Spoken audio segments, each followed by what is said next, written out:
Alright guys, just give you a quick update today. Itaplot natin yung gold para matrade nyo na maayos for today and i-combine natin ng technicals and fundamentals for today as well.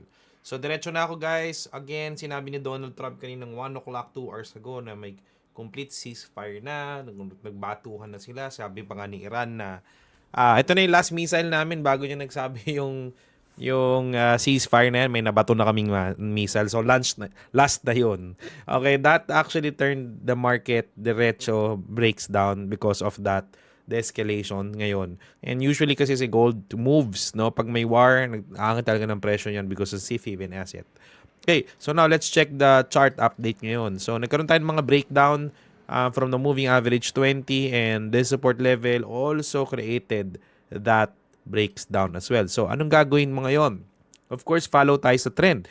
Hintayin natin yan guys to go here and create that higher low or short there. Another one, if magkaroon tayo ng another retest from this level here, okay, then nag-break down, then we get a short position last. Last but not the least, hintayin natin yung breakdown if magkaroon yan dito at i-fill yung gap within this range. Okay, then another breakdown happen here. Saka tayo mag-short. So, saan yung mga shorting position? Wait the market to really create. Pwede kang mag-position sa mga level na to. Yan. Or hintayin mo yung mga breakdown to create that momentum. Yan to. Bibilogan ko saan kayo mga pwede pumasok. Or pwede ko rin yan, bigyan kayo ng mga positions saan kayo pag nag-breakdown to. At nag-play out yung setup na yan here. So maraming scenario siya. So hihintayin natin yan, bumaba. Okay? Pag nag-play out yan, then saka tayo mag-position. Yan. Ito, I think ito yun eh. Yeah, here. Yan.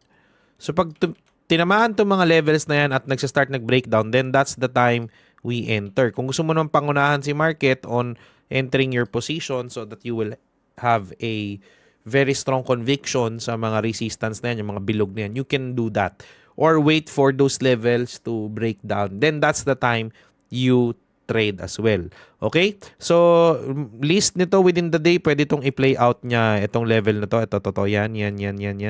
So, what you can do is you can position here, you can position there, or wait for this support breakdown ulit. Okay, then you enter your short position. So again, ang goal natin today is majority short position, guys, no? Majority short because of the escalation ng war.